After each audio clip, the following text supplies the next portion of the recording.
पूर्व चेयरमैन पर्यावरण आयोग, आप सबको बधाई देता हूँ, हरियाणा की जनता को बधाई देता हूँ, हर एक नागरिक को, मीडिया बंधुओं को बधाई देता हूँ। हमारे आदरणीय बड़े भाई उमेश भाटी जी संरक्षण के लिए चेयरमैन नियुक्त किए गए हैं हरियाणा के, और मैं आशा करता हूँ सभी जिलों में, सभी उसमें हर एक गांव में, हर एक गली में पर्यावरण आयोग द्वारा फूल खिलाए जाएंगे, प्रदूषण से मुक्ति मिलेगी, वातावरण शुद्ध होगा, स्वच्छ वायु, स्वच्छ जल अवेयरनेस प्रोग्राम के थ्रू इस तरीके से प्रयास किए जाएंगे कि सबको जीरो कार्बन तक लेके जाएंगे। जो प्रधानमंत्री का भी 2070 मिशन है, हमारा मिशन है कि हम अवेयरनेस प्रोग्राम इतने ज़्यादा चलाएं कि उसको 1 से 2 साल के अंदर कंट्रोल करें, इसके लिए दूषित वातावरण से हमारे भारत की जनता मुक्ति ले सके। इसके लिए क्या रणनीति बनाई गई है? जैसे बात करी गई थी जीरो से, तो ग्राउंड जीरो से कैसे शुरुआत करेंगे? ग्राउंड जीरो से देखो, सबसे पहले तो हमें समझना होगा अपनी खुद की जिम्मेदारी।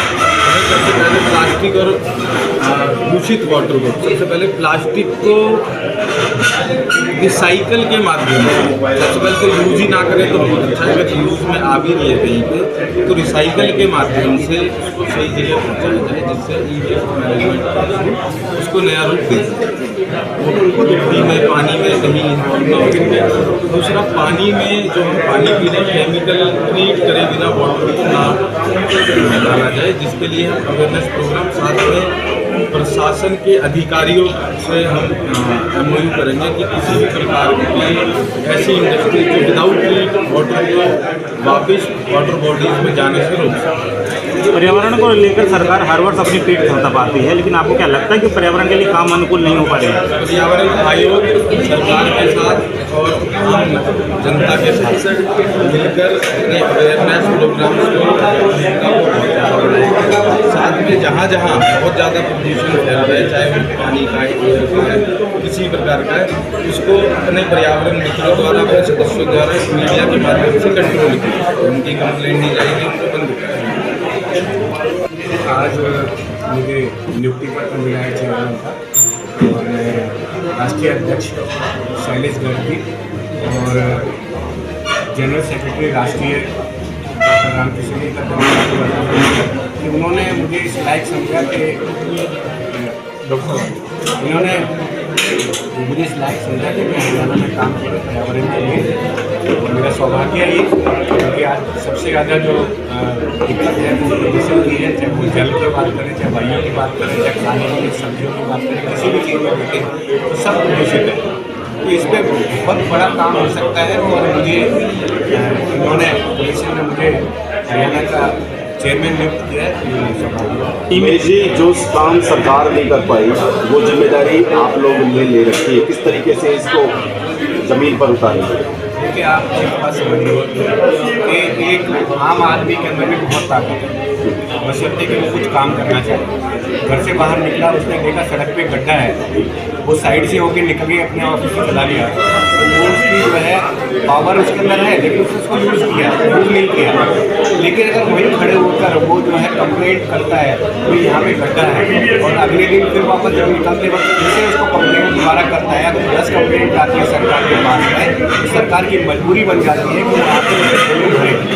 लेकिन आम आदमी अपने काम में लगा हुआ है, वो सोचता है कि ये काम मेरा नहीं, सरकार का काम है। तो जिस तरह के पोल्यूशन पे काम होना चाहिए वो काम नहीं हो रहा है। मतलब आपका कहने का मतलब पब्लिक को जागरूक करेंगे और यूनिट पब्लिक को जागरूक करेंगे, जिस तरीके से पर्यावरण मित्र हम लोग जो है एक गाँव में भी खड़ा करेंगे, वो पर्यावरण मित्र अगर हमारे आँख कान नाक होंगे जो हमें बताएंगे कि कहाँ गलत है, और हम सरकार को मजबूर करेंगे कि वहाँ पर कार्रवाई हो, और वो फैक्ट्री बंद हो जो जल को प्रदूषित कर रही है, वो फैक्ट्री बंद हो जो वहाँ पर एयर को पॉल्यूट कर रही है, या वो आदमी जो वहाँ पे पेड़ काट रहा है उसको जो है जेल में जाना है। ठीक है, क्या नाम है सर आपका? मेरा नाम देवराज चौधरी है।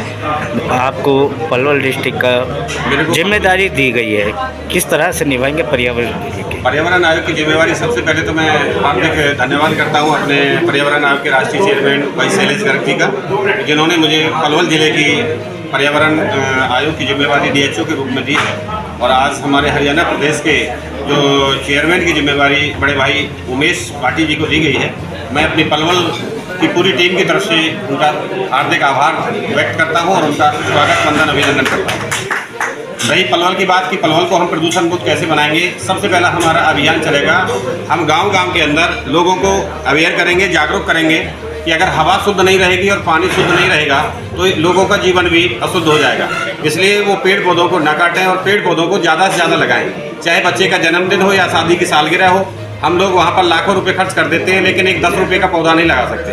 तो मैं वहाँ कोशिश करूँगा कि हर महीने लगभग हम 500 पौधे हर महीने धरती पर लगा पाएँ। ऐसा मेरे को मेरी पलवल टीम पर पूरा भरोसा है। पलवल जिले को पूर्ण रूप से हम प्रदूषण मुक्त बनाने में पूरी भूमिका निभाएंगे। दूसरा, मेरे एक साथ में सरकार के साथ मिलकर के मेरी एक और भी है कि सरकार की सड़कों के साथ साथ बहुत सारे मील खाली पड़ी होती है, उसमें पौधे नहीं होते हैं। अगर मैं लेटेस्ट जिक्र करता हूँ तो पलवल से अलीगढ़ रोड पर निर्माण का कार्य कर रहा है, तो सरकार ने निर्माण का कार्य किया है तो स्वाभाविक है सड़क चौड़ीकरण हो रहा है तो वो पौधे कटने हैं। तो वहाँ पर जब वो पौधे थे तो हमारे वहाँ का AQI जो इंडेक्स में था वो लगभग 130 था। जिस दिन से वो पौधे कटे हैं और हमने नेट पे देखा तो हमारा वहाँ का AQI 250 पे पहुँच गया। तो सबसे पहले हम पलवल से अलीगढ़ रोड को लेंगे, क्योंकि वहाँ पर लाखों पौधों को विकास के मद्देनजर रखते हुए निकाला गया है। तो सरकार के साथ मिलकर के जो सड़क की मील बची होती है उनके साथ मिलकर के हम पौधों को लगवाएंगे, और उसके साथ साथ में जो लोग प्रदूषण फैला रहे हैं उनको हम किसान के साथ भी जोड़ेंगे। और किसान ही एक ऐसा है जो जिसको आने वाले समय में ग्रीनरी का जो बहुत बड़ा बेनिफिट मिलेगा, उनको कोशिश करेंगे कि वो अपने ज़मीन में पौधे लगाएं और हरियाली के पौधे लगाएंगे तो वहाँ से, और लोगों को जागरूक भी करेंगे उन लोगों को जो प्रदूषण फैला रहे हैं समाज में।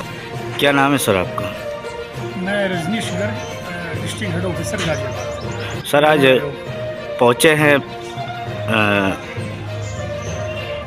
पर्यावरण के उद्देश्य से फरीदाबाद पहुँचे हैं, क्या उद्देश्य है, क्या रणनीति इसकी? जैसा कि आपको पता है कि आज प्रेस कॉन्फ्रेंस के थ्रू पर्यावरण आयोग की जो भी रोड मैप है, जो भी गतिविधियाँ हैं वो बताई गई हैं हमारे राष्ट्रीय चेयरमैन शैलेश गर्ग जी के द्वारा। तो वो सब देखने समझने सुनने आया थे। आने के बाद जैसे कि मैंने अभी आपको बताया कि मेरी जो पोस्ट है वो डिस्ट्रिक्ट हेड ऑफिसर गाजियाबाद की है। तो हमारा जो अपना रोड मैप है, हमारा टारगेट है वो एनवायरनमेंट को लेकर है। उसको कैसे सोच रखा जाए, पूरा प्रबंधन कैसे किया जाए, उन सब चीज़ों को देखते हुए समझते हुए हम इस पर काम कर रहे हैं। गाजियाबाद की बात करें, पर्यावरण में इस टाइम सबसे पीछे चल रहा है, उसको किस तरह से आप देखेंगे, कैसे मेंटेन करेंगे, क्या ग्राउंड हो रहेगी? पिछले 15 साल से दिल्ली NCR की स्थिति बद से बदतर होती जा रही है एनवायरनमेंट को लेकर। उसको लेकर बहुत सारी चीज़ें करने की ज़रूरत है। सरकार और एडमिनिस्ट्रेशन अपने लेवल पे बहुत प्रयास कर रहे हैं, लेकिन मेरा पर्सनली मानना है कि जन भागीदारी के बिना इसको सुधारना पॉसिबल नहीं है। हमें जन भागीदारी की बहुत इसमें ज़रूरत रहेगी।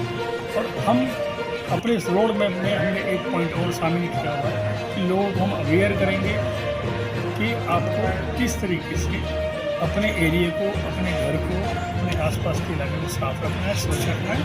और उसी जन भागीदारी के थ्रू भी ये जो बद से बदतर स्थिति है उसको सुधारा जा सकता है।